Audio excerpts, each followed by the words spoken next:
Bueno, pues para comenzar esta breve conversación, yo no me puedo resistir a hacerte una pregunta que quizás suena un poco rara, pero que no me puedo resistir a hacértela, que es, ¿por qué tienes a Saul Steinberg en el cuarto de baño? Oh. Bueno, hay que explicar que el cuarto de baño de nuestra casa, en los dos, en realidad, hay dos cuartos de baño. Tenemos una colección de retratos de personajes. Begoña y yo hicimos una lista de personas que nos gustaría tener como en el cuarto de baño, ¿no? En fin, de personajes ilustres. Y bueno, pues uno es Saul Steinberg, sí, que lo consideramos un familiar, ¿no? Una presencia muy cercana. Era una lista pues, muy variada, donde también está mi abuelo. Pero son escritores o poetas, artistas, en fin. Y ahí está Steinberg. Y además creo que hiciste tú mismo las cerámicas, ¿no? Sí, claro, realmente era la forma de aprender, ¿no? A trabajar el azulejo típico valenciano del siglo XVII, en un taller de cerámica donde todo eran enfermeras menos yo. Y que bueno, las enfermeras necesitan hacer trabajos manuales porque su trabajo en urgencias es una brutalidad, y entonces necesitan sacar esa tensión, ¿no? Y esa energía. Y todas hacían, no tenían, digamos, una idea muy clara de qué hacer, que les gustaba estar ahí y hablar, y casi todas hacían el mismo trabajo porque les iba quedando muy bien, y entonces siempre había una amiga, una vecina, que les pedía que hicieran lo mismo, y entonces iban haciéndolo uno detrás de otro lo mismo.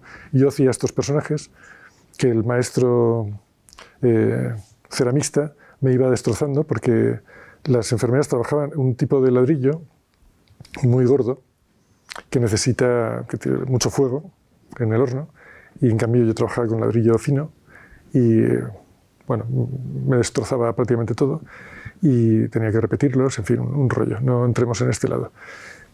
Yo creo que Steinberg, Sí, por supuesto, sí. Que yo, por cierto, no sé en qué lado, ahora que lo dices, pero lo tengo tan familiarizado, lo tengo tan en el cuarto de baño que no sé ni en qué parte está. Y no es que sea un cuarto de baño muy grande, hay como 100 azulejos, ¿no? Bueno, no está mal. Pero sí, da gusto verlo. Un amigo nuestro, que también está, que se llama El Persa, era dibujante, autor de recortables. Que has editado algo de él, creo. Hemos editado 3 libros suyos, sí. También era un fan de Steinberg. Cuando venía a nuestra casa, lo primero que hacía era ir al cuarto de baño para verse en su... Conocemos a Steinberg hace mucho tiempo, y lo que no recuerdo es cómo llegamos a Steinberg. Yo pienso que vimos sus trabajos, sus primeros libros, básicamente, ¿no? Los libros que él hizo. Y yo tengo el primer libro que hizo, el de All in Line, que tenéis aquí en la exposición, que es del año 45. Yo he encontrado ese libro en la primera edición, y no hacía falta buscar mucho. Vamos, en la época en la que nos interesó Steinberg, era un autor para minorías. O sea, poca gente tenía... Y sin embargo vendió muchos ejemplares, ¿no? Decía que sin embargo vendió muchos ejemplares porque tengo entendido que vendió ese mismo año 20.000, ¿no? 20.000 ejemplares, me parece, solo en Estados Unidos. Bueno, que tampoco es una cifra demasiado relevante para ser Estados Unidos, pero él estaba como particularmente orgulloso, me parece, de haber vendido... Sí, yo creo que porque no es lo mismo vender libros, ¿no?, que vender... De hecho, cuando él vendía el libro, vendía 2 veces lo mismo, que yo creo que eso le debía encantar. O sea, él tenía su colaboración en la prensa periódica, en el New Yorker, que es un semanario cultural, y luego una selección de esos dibujos iban a parar a un libro. Entonces, el libro era algo que ya estaba hecho. Ya lo había ido haciendo él durante el resto del tiempo. No mucha gente se preocupaba por eso, ¿no? por dar vida. O sea, la gente se preocupaba por ir ganando su sueldo, ¿no?, mensual. Pero él se preocupaba porque algunos dibujos suyos se conservaran, o sea, se quedaran, y verlos juntos. Entonces, todos los libros que él empezó haciendo son recopilaciones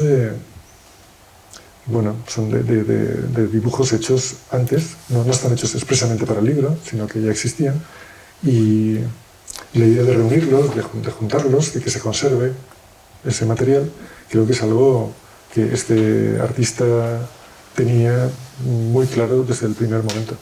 Bueno, de hecho, hasta el punto es así que tengo entendido que no vendía el dibujo físico, sino que vendía los derechos de reproducción, ¿no? Porque tenía ese interés en quedarse con el dibujo. Pero como debería ser, por otra parte. Como debería ser. Sí, realmente los ilustradores no venden la obra física. Venden el derecho de poder reproducirla. Claro, otra cosa es que las publicaciones se queden en esa obra física, ¿no? Como pasa, sí existe el Museo ABC en Madrid, que tiene un material maravilloso, es también gracias, en el fondo, a que no devolvía, la revista Blanco y Negro no devolvía los originales a los autores, ¿no? Entonces así se hizo una colección. Muchas veces los propios autores no daban valor a ese trabajo. Una vez ha sido reproducido, eso se regalaba o se perdía, bueno, se regalaba a niños, ¿no? Si eran dibujos infantiles. Por ejemplo, ese trabajo nunca entraba, el trabajo de dibujos no entraba en la Biblioteca Nacional, por ejemplo. O sea, no hay mucha escasez de material gráfico muy importante porque no se consideraba prestigioso. Entonces, bueno, pues Steinberg sí lo considera un asunto artístico. Artístico de prestigio. Bueno, creo que ya lo saben prácticamente todos ustedes, pero Vicente Ferrer, que no hace milagros que sepamos, pero sí que ha hecho unos pequeños milagros, que son estos libros maravillosos editados por su editorial, Reflejos y Sombras, que realmente es como una especie de memoria, autobiografía de Steinberg, pero redactada de alguna manera a la limón con Aldo Bucci, uno de sus amigos cuando estudió arquitectura en Milán, ¿no? Y sus cartas dirigidas a Aldo Bucci desde el año 45 hasta el año 99, que se publicaron de manera póstuma, me parece, ¿verdad? Los dos libros se publicaron de manera póstuma.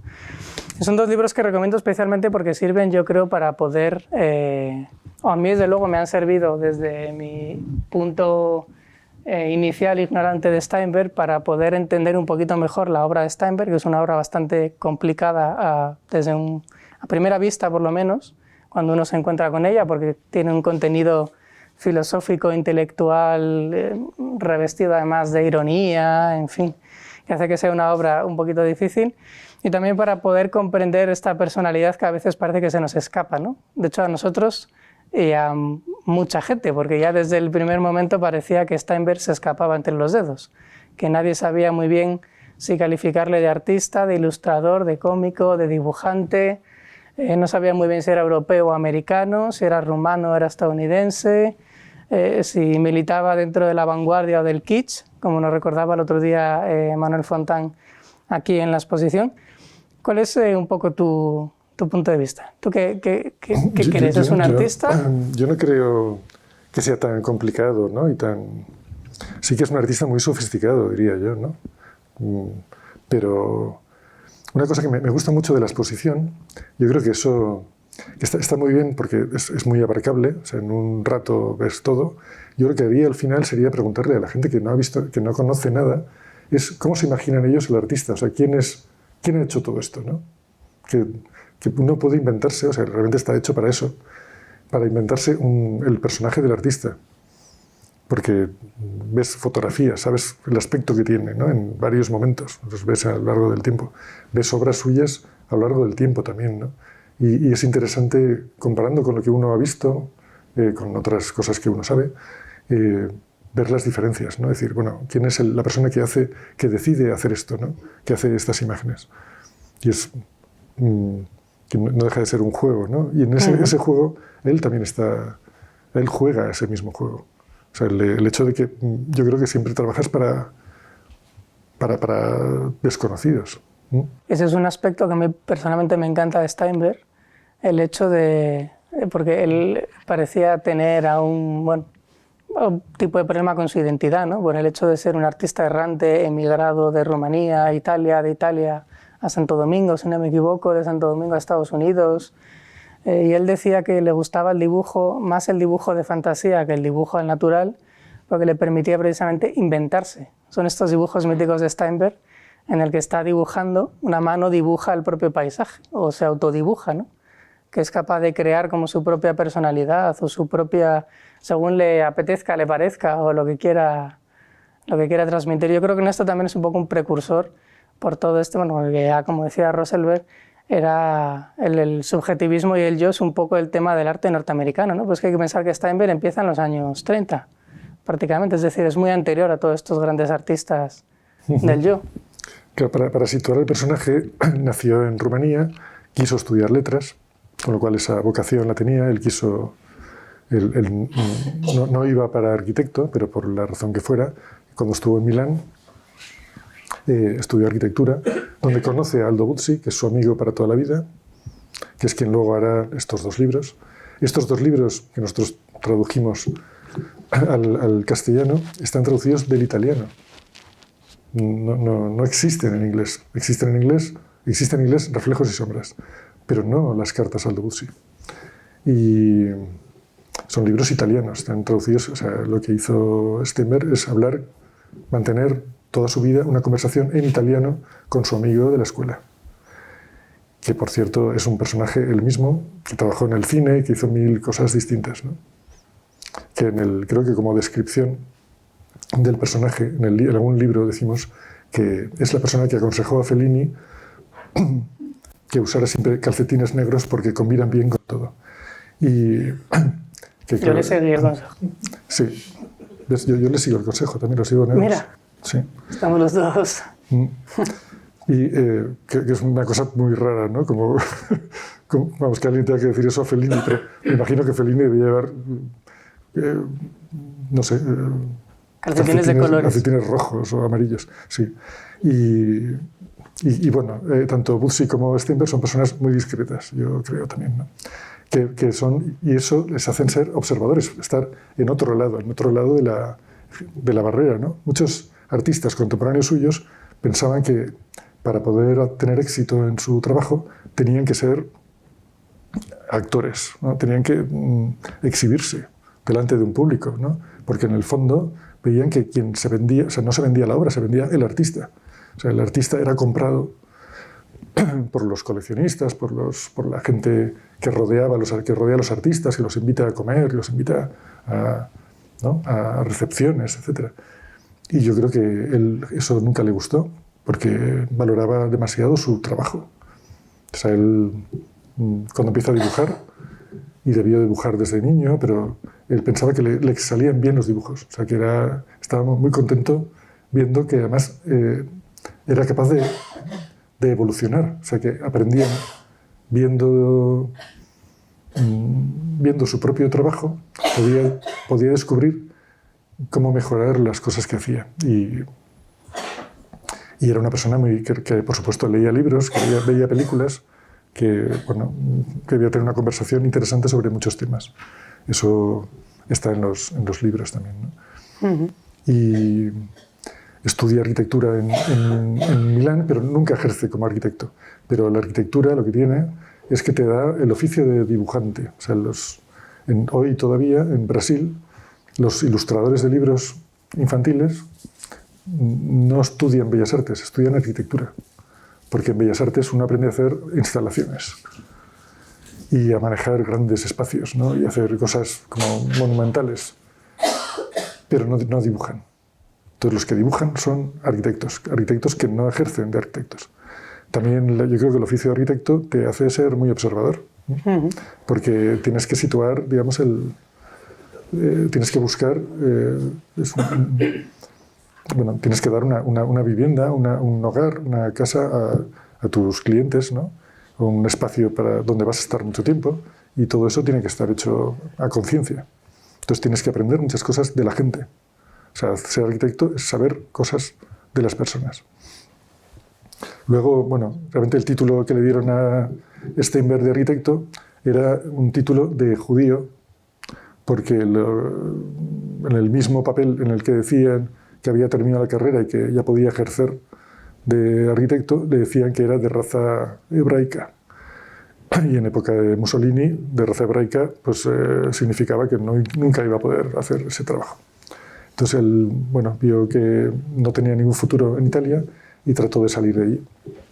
Justo antes ya había vendido dibujos suyos, él ya se había puesto en contacto con los dibujantes italianos que hacían una revista, sobre todo se llamaba Bertoldo, que era una revista de humor, que es donde empezaron los escritores que hicieron después trabajos en el cine neorrealista, y los dibujantes. Giovanni Guareschi es el autor de Don Camillo, bueno, muchos dibujantes y escritores que luego serían el modelo de los autores de la Codorniz, ¿no? de Miguel Miura, Tono y compañía. Y algunos dibujos de esos los había vendido a un agente que le pareció, los había vendido a Nueva York. Salió de Italia, pasó un año en Santo Domingo hasta que consiguieron papeles para desplazarse a Nueva York, donde ya podía demostrar que además tenía un trabajo. En Santo Domingo conoció a españoles. Es el momento de la dictadura de Trujillo. Él hizo trabajo para periódicos del momento. Yo creo que no se ha recogido ese trabajo que hizo él en Santo Domingo durante un año. Hay 2 carteles que están en la Fundación Eugenio Fernández Granell, en Pontevedra. No, está en Santiago, creo, Santiago de Compostela.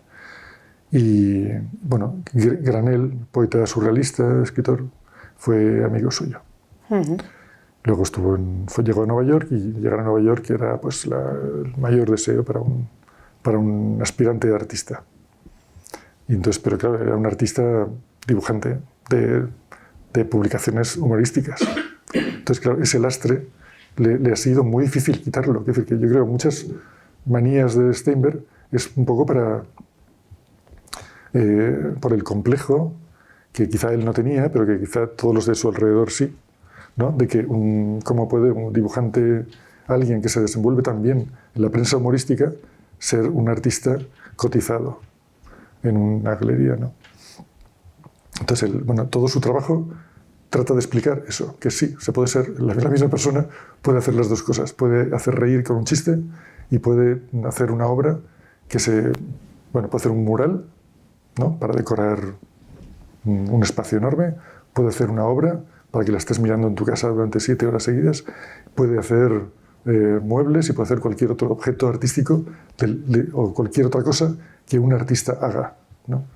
Y por eso el título de la exposición Saul Steinberg Artista, yo creo que responde un poco a eso. En el fondo,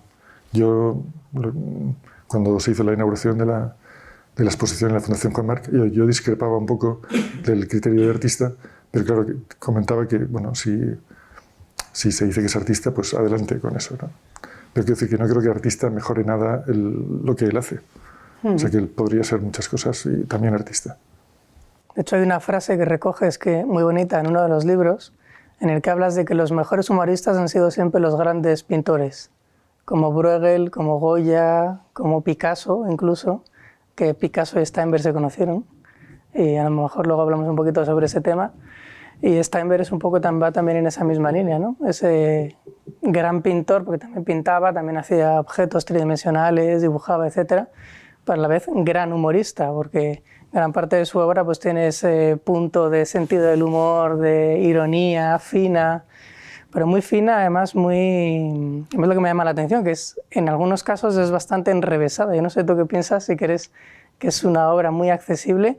Me llamaba la atención que sea un artista con esta fina ironía y en algunos casos bastante filosófica y bastante culta, que sin embargo publicara en grandes revistas de grandes tiradas, revistas bastante leídas como el New Yorker, por ejemplo, y que tuviera tantísimo éxito. O sea, al final es una obra muy minoritaria, pero para un público muy masivo, de alguna manera.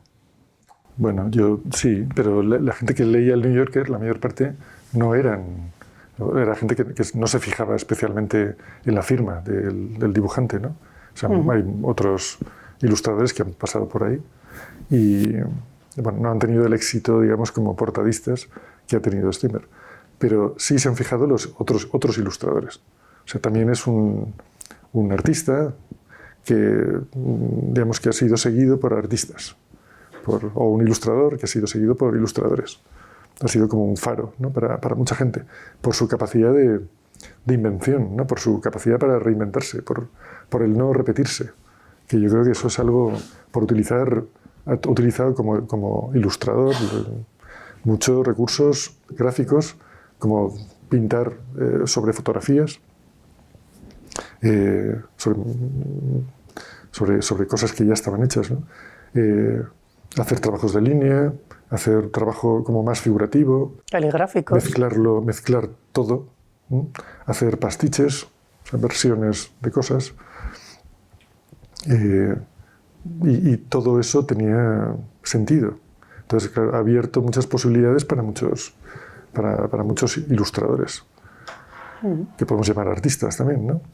Y yo recuerdo en los años 60 y tantos, 70, cuando en la época de la promoción de los paradores de turismo, el folleto que se hizo lo dibujaba Máximo San Juan, el dibujante, y yo creo que estaba totalmente en esa época, estaba enloquecido con Steinberg, porque era casi un plagio de Steinberg, ¿no? Y esos libritos, que son alargaditos, que era España, ponía España, Spain, estaban en todos los idiomas. Yo, cuando entrábamos en un parador a tomar café, me llevaba la colección, ¿no? Cada uno era de un color. Y me llamó la atención eso, ¿no? Que los dibujos de Máximo, o sea, quizá conocí los dibujos de Máximo antes que lo de Steinberg, y cuando vi a Steinberg reconocí que había una influencia. Que eso venía de alguna parte, lo de Máximo, ¿no? Uh-huh. Pero por lo de la popularidad, creo que mucha gente no sigue.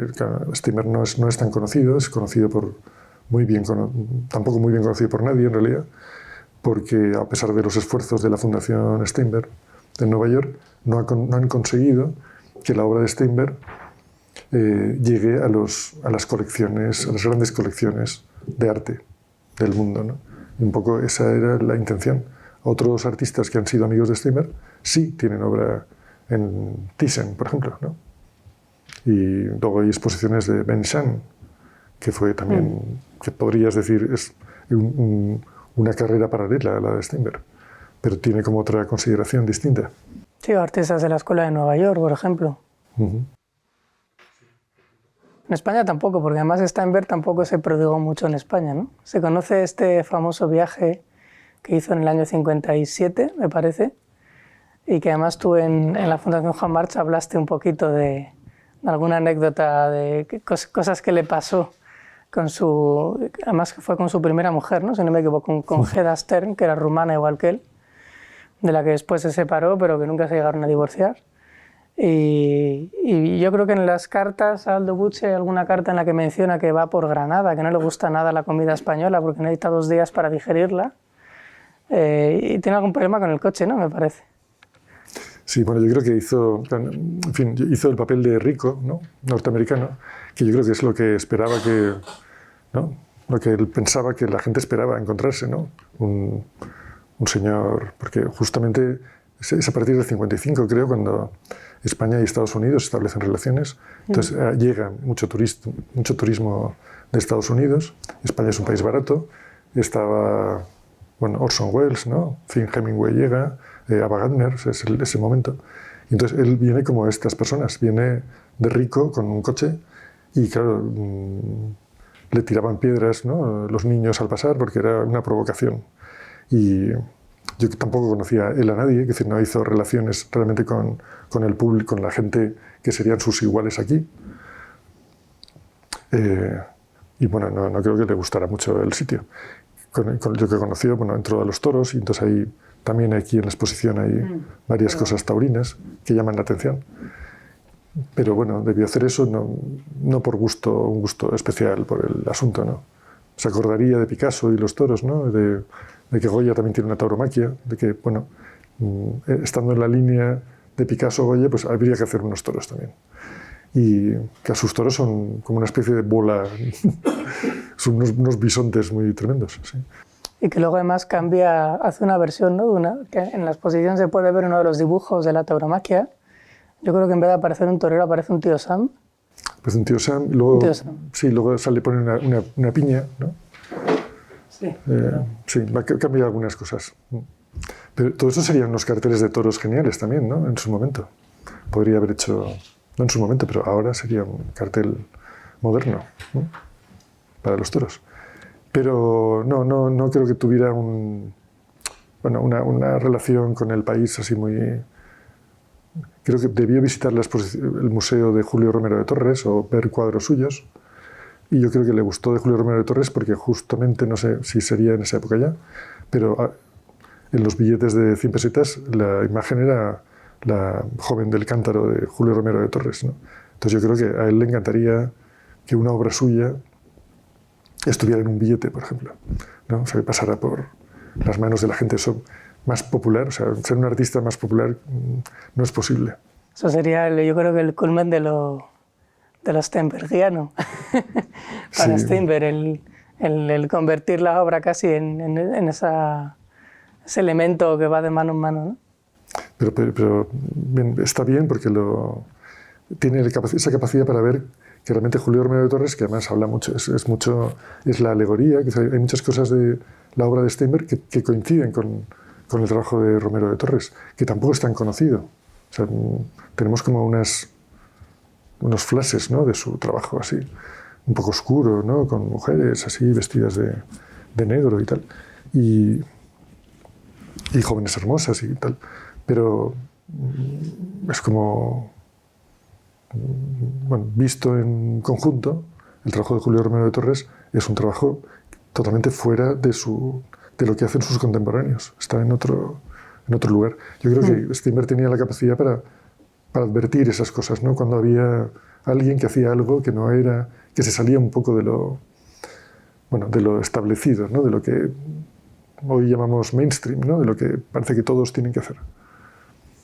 Y ahí lo que comentabas al respecto de su viaje a España, de que no llegó a tener contacto con ningún intelectual español, ninguno de sus colegas españoles, yo creo que en realidad tampoco le interesaría, por este carácter que tenía Steinberg de verso suelto, ¿no? O sea, yo creo que vino a España un poco como un turista, como para pasar desapercibido. Por eso le contabas también, que lo cuenta en sus cartas, en sus memorias, de que le molestaba ir a las fiestas, ir a las inauguraciones. Dice, hemos tenido una cena en casa, un rollo, un desastre, la paella estaba malísima, no sé qué, porque tenía una cocinera que era mallorquina, ¿no? Que le hacía paellas y rezaba por ahí en la iglesia y no sé qué más cuenta. Y yo creo que eso también es una de las cosas que le hacen un artista peculiar, el formar parte de alguna manera del establishment americano, por formar parte del grupo, del mundo editorial, de los grandes galeristas, pero a la vez no llegar a mezclarse con nadie, porque algo que se puede percibir, por ejemplo, también en sus cartas o en sus memorias, es que describe constantemente todo tipo de clases sociales. Habla de los diplomáticos y los políticos que viven en Washington cuando estaba allí becado en el Smithsonian. Habla de los obreros, habla de los estudiantes, de los niños, de los inmigrantes, pero siempre desde la tercera persona. Es decir, él nunca se identifica con ninguna clase social, con ningún grupo, ni siquiera con los artistas.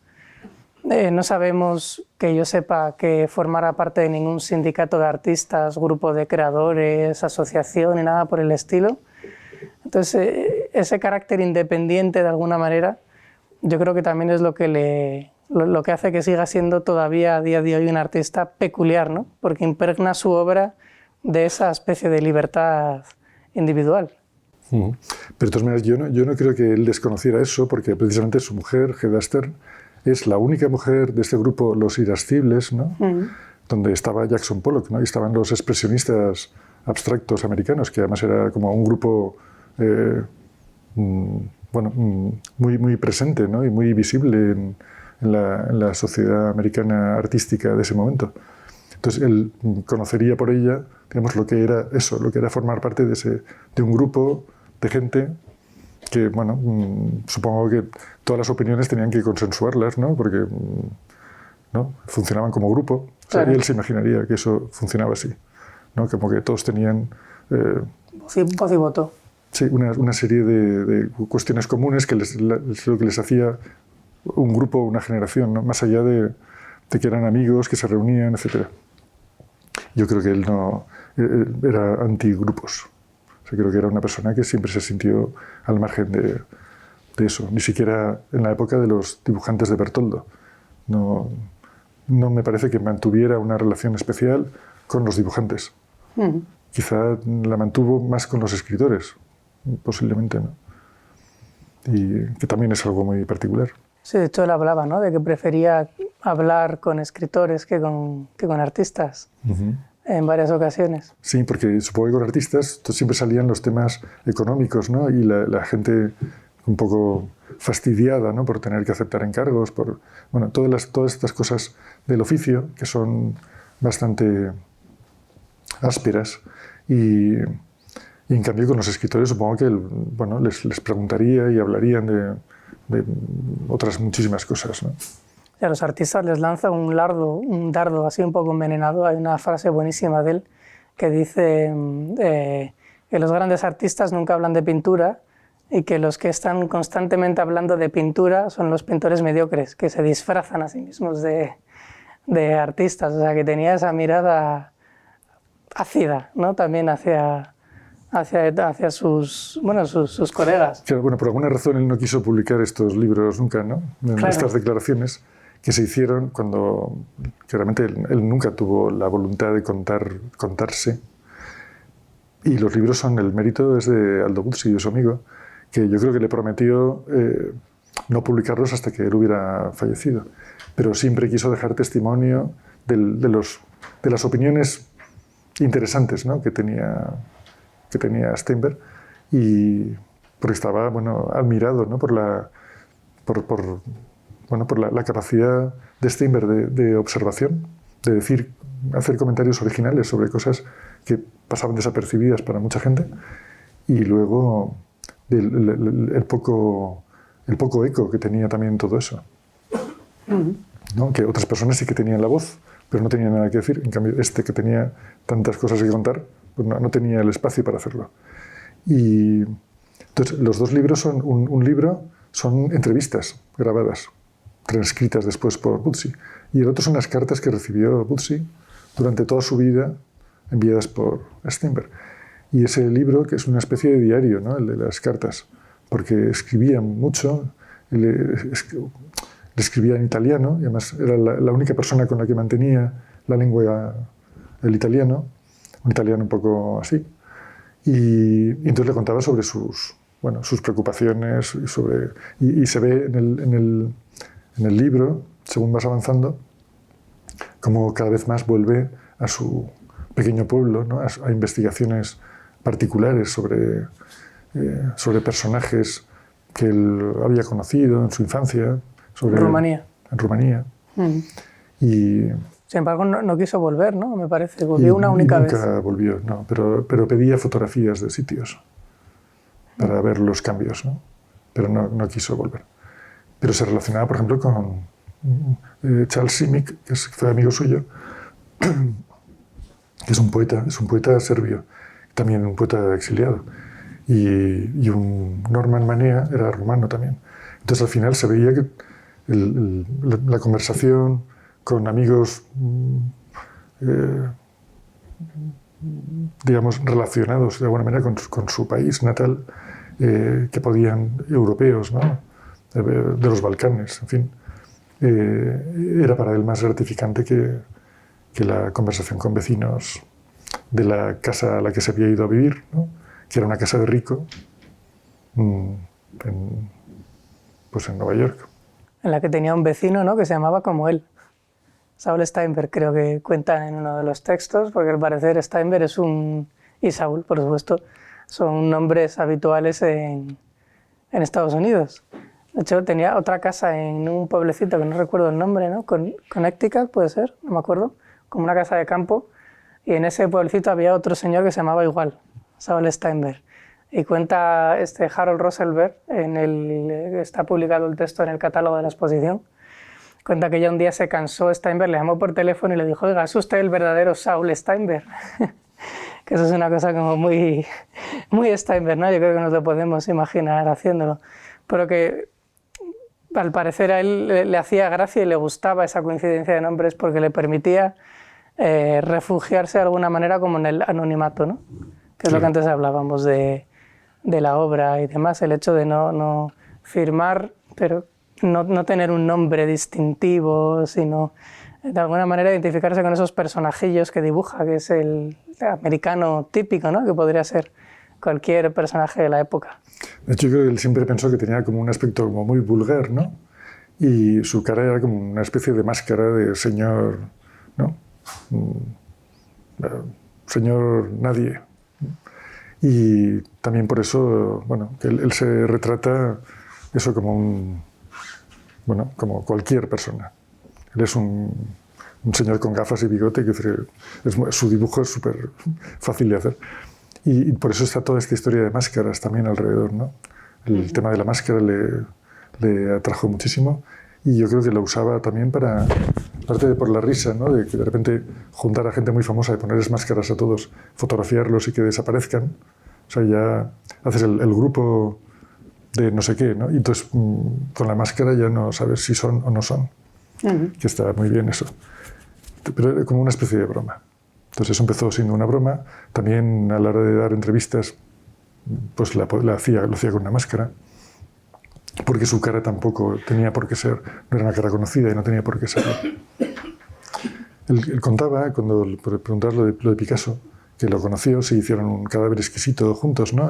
Pero claro, para lo que comenta de Picasso, que también es como un ejemplo de artista de éxito, y yo creo que eso conocer a Picasso le lleva a decir que a Picasso lo ha puesto Dios en el mundo para ponernos el ejemplo de una persona verdaderamente rica.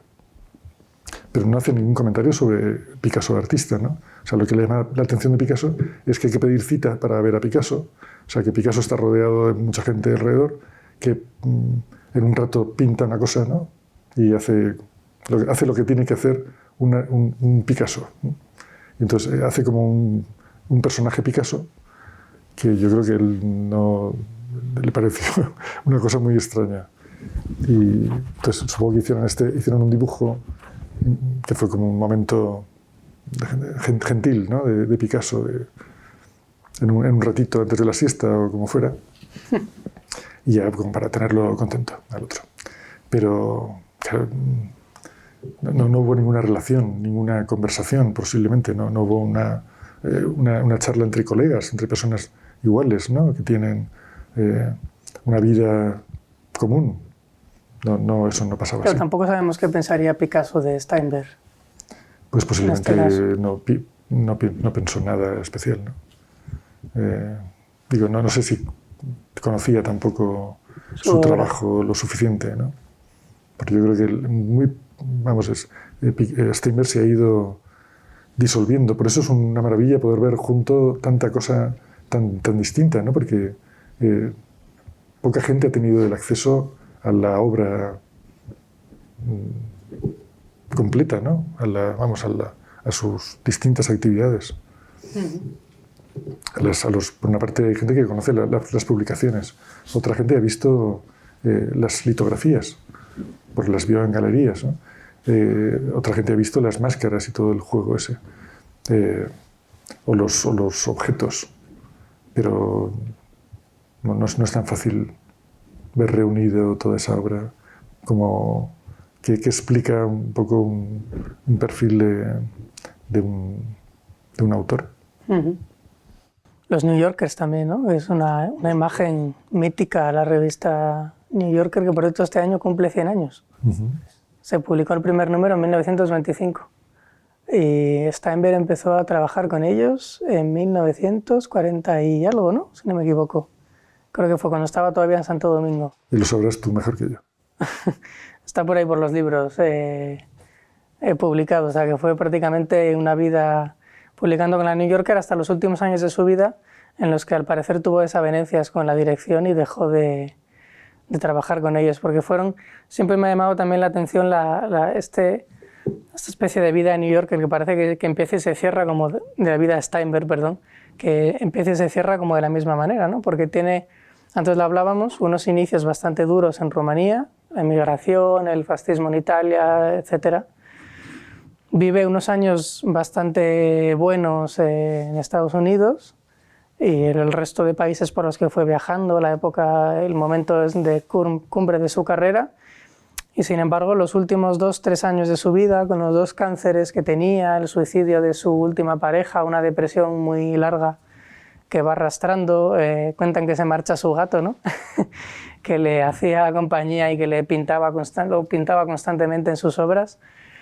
Pues yo me imagino esos últimos años como un personaje un poco aislado, triste, atormentado, nostálgico, ¿no?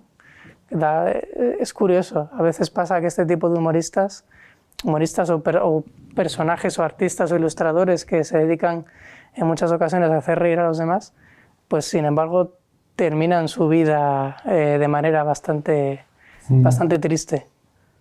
Hay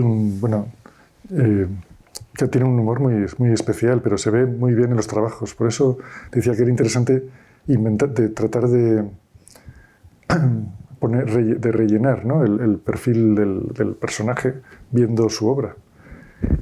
Hace un comentario sobre un señor Lomaki, que es un carpintero que le ayudaba, y este carpintero le echaba una mano y le hacía, era un carpintero de toda la vida, una persona que manejaba muy bien el trabajo artesanal y hacía maravillas con una tabla, ¿no? Y se vieron al cabo del tiempo, hacía tiempo que no se veían, y ya Steinberg era un personaje conocido, entonces quiso hacerle un regalo, y quiso hacer un regalo ya no a la persona con la que compartía antes comentarios sobre pues el trabajo manual, sino al artista famoso, ¿no? Y rico, que era Steinberg en ese momento. Entonces le hizo una cajita como muy trabajada, y el comentario que hace Steinberg, que es que eso para él no tenía el valor que tenía el otro trabajo, ¿no? Él había querido esforzarse y había ese esfuerzo que le había puesto, eso que había hecho, digamos, le parecía exhibicionismo, o sea, le parecía que lo estaba tratando mal, de alguna manera había perdido el respeto a la persona porque estaba dirigiéndose a un famoso. Entonces, de alguna manera había marcado esa cajita, indicaba la falta de conexión que existía entre esas dos personas, ¿no? que había sido muy intensa cuando los dos eran dos artesanos y que ahora ya la situación era distinta. Entonces yo creo que la vida de Steinberg está llena de ese tipo de situaciones, ¿no? Donde él va haciendo cosas, va teniendo éxito en realidad en todo lo que hace, y ese éxito le aísla, le separa de la gente que es más parecida a él y le junta a otros que no, con los que él pues, no tiene ningún interés en estar. Entonces eso lo va haciendo un personaje pues sí, un poco más ácido, yo creo. Por otra parte, algo que define mucho su carácter, y lo comentábamos también, es que realmente es una persona muy meticulosa y que todos los dibujos, todas las obras que se ven ahí tienen infinitas versiones.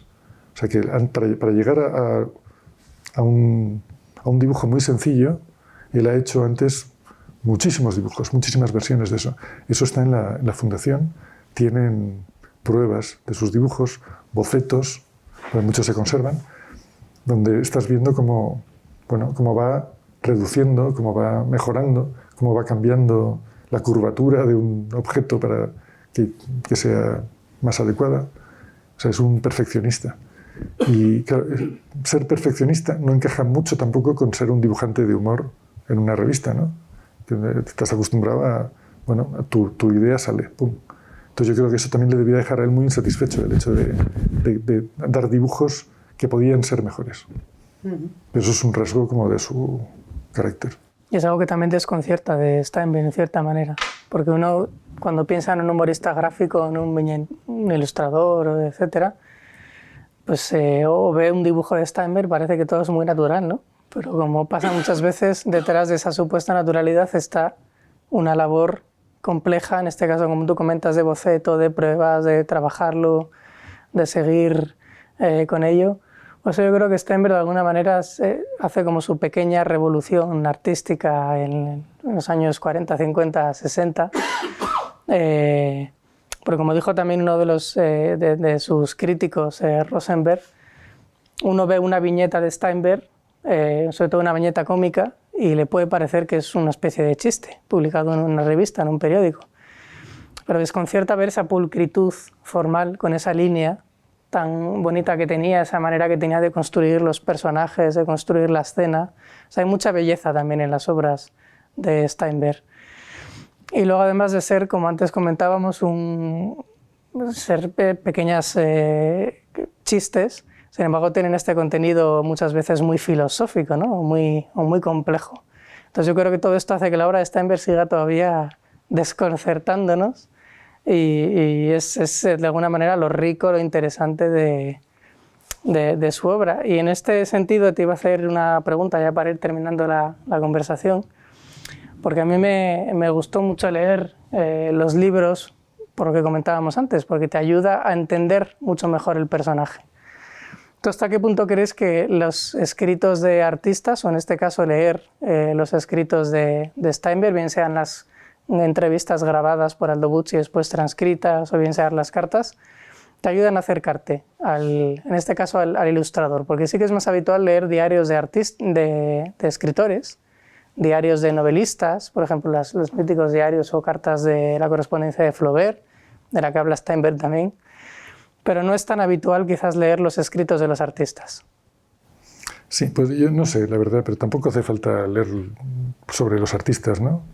Es decir, que si tienes ideas propias, lo mejor es ver las obras y hacer tu composición. Sí. Lo otro es otra cosa, ¿no? Y está bien porque tiene muchos hilos de los que puedes tirar y bueno, enriqueces también tu información y puedes luego hablar de eso, pero para disfrutar yo creo que no es necesario saber nada, ¿no? Y como si hubiera aparecido, ¿no? El personaje de la nada, de repente no sabes muy bien dónde lo sitúas, ¿no? En qué época, en qué país. Bueno, es interesante poder pensar en eso, ¿no? ¿Desde dónde trabaja esta persona, ¿no? Y en los libros sí hay muchas referencias. Y, por ejemplo, es algo, comentabas lo de Rosenberg, que está el libro fuera, y es verdad que el catálogo que hizo la Fundación Juan Marc es la primera traducción de ese texto, increíblemente, ¿no? Que no se conocía, no estaba traducido.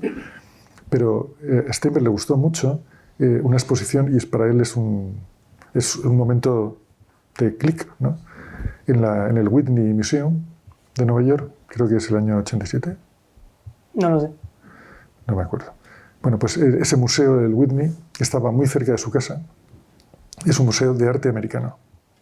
Entonces, él, que es de origen rumano, es el primer americano, pero de origen no americano, que tiene la posibilidad de exponer allí. Y es cuando Rosenberg hizo el texto sobre su trabajo. Para él, que de repente se le considerara americano, o sea, no solo que su obra se viera en un museo, sino que eso quería decir que él era ya un artista americano de pleno derecho. Pues fue muy importante.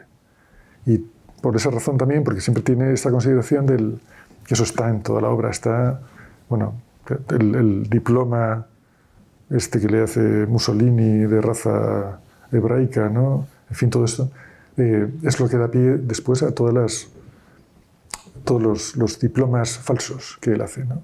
Todo este tema de los papeles, de si tienes papeles o no tienes papeles, ¿no?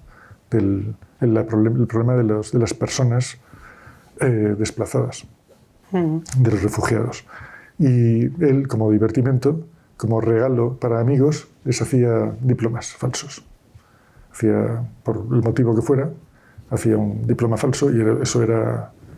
Entonces hay gente que tiene estos diplomas en su casa, bueno, gente, amigos suyos, y que el otro que era algo más que una obra de arte, ¿no? Era un reconocimiento.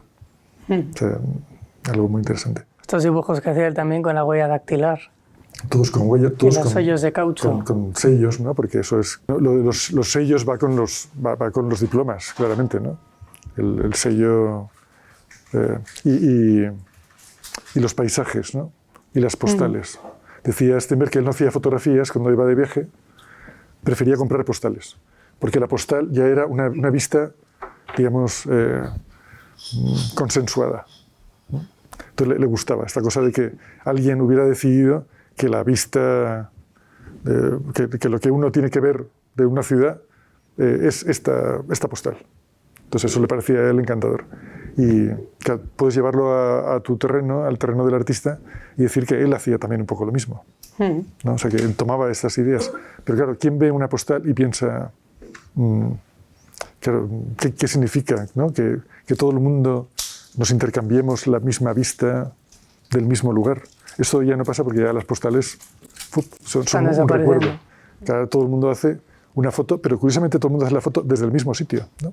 Y de lo mismo. Con lo cual sería mejor tener la postal, no que sea la foto aprobada, ¿no? O sea, que se ha demostrado que la vista desde aquí es la que tiene todos los elementos interesantes de horizonte y de tal, ¿no? De hecho, esta mañana estamos en una de las torres de la Clerecía y es un sitio para hacerse una foto. Hay un lugar donde pones tu teléfono móvil y tú te haces un selfie desde ese lugar, con lo cual todos los selfies son exactamente, tiene lo mismo detrás. Va a cambiar la persona que está delante, pero la vista detrás es la vista que alguien ha decidido que es la que tiene que ser. Entonces, todo esto yo creo que a Steinberg le fascinaba, ¿no? El trabajo con la imagen, cosas como fascina, por ejemplo, pensar en estos cuadros, por ejemplo, que son personas trabajando en el puerto que cargan sacos. Pues si tú dibujas a alguien o pintas a alguien con un saco, lo estás pintando así para toda su vida. Es un castigo que le haces, ¿no? al personaje al que cargas para siempre con un saco. Y luego están los exvotos, que por cierto aquí también son populares, ¿no? Tenemos esa tradición. Las imágenes estas en agradecimiento por un favor concedido. Pues Steinberg también tiene esa tradición. En realidad, todas las tradiciones que juntan imágenes y juntan textos e imágenes, digamos, les son queridas porque son populares. Porque la gente, creía en esas cosas, ¿no?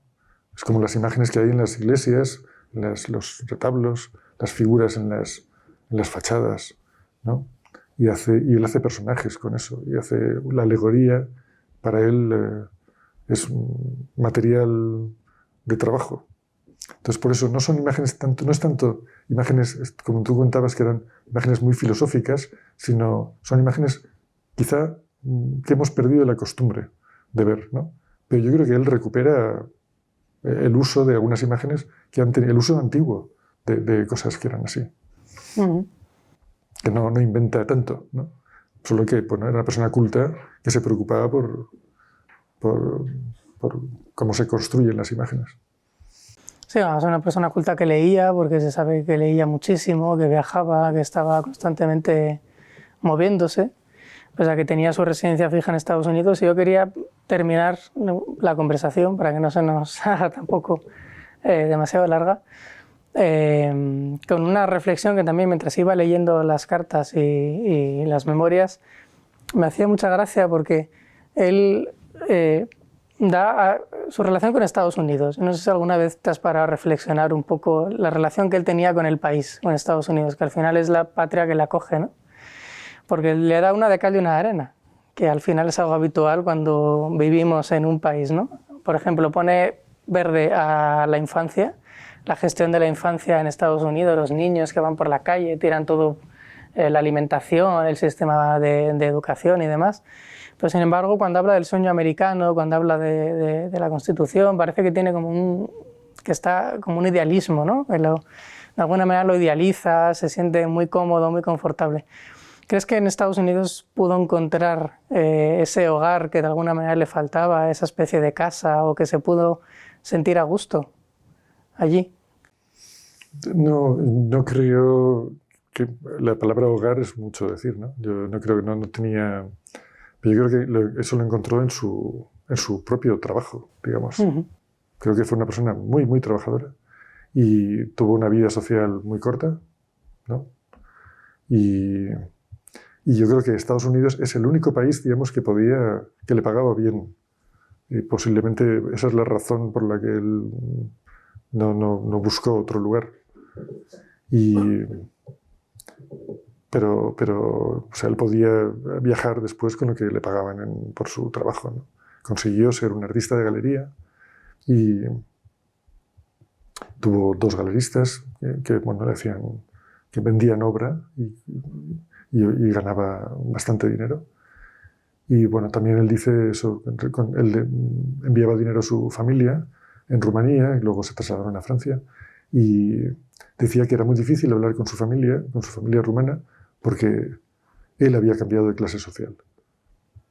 Y bueno, eso hacía que las conversaciones no pudieran ser tan amistosas, ¿no? O sea, No fluían. él era rico, sí. Siempre ese tema, el del dinero, estuvo muy presente en todo su trabajo. Y bueno, Estados Unidos, como hemos visto, que es un país que elige de presidente a un millonario, o sea, el tema del dinero es algo pues, que está ahí en el aire, ¿no?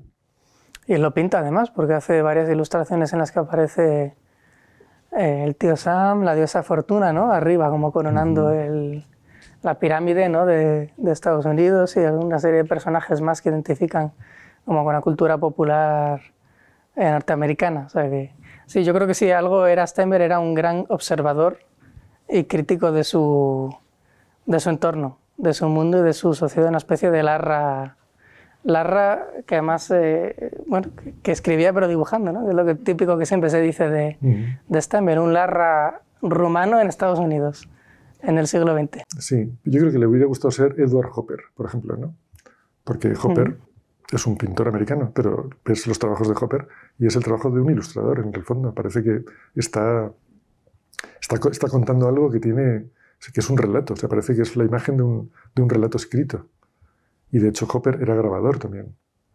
Es decir, hizo ese trabajo de obra seriada, pero tuvo pues, el éxito como artista, sobre todo. Nadie lo considera un ilustrador, por supuesto, ¿no?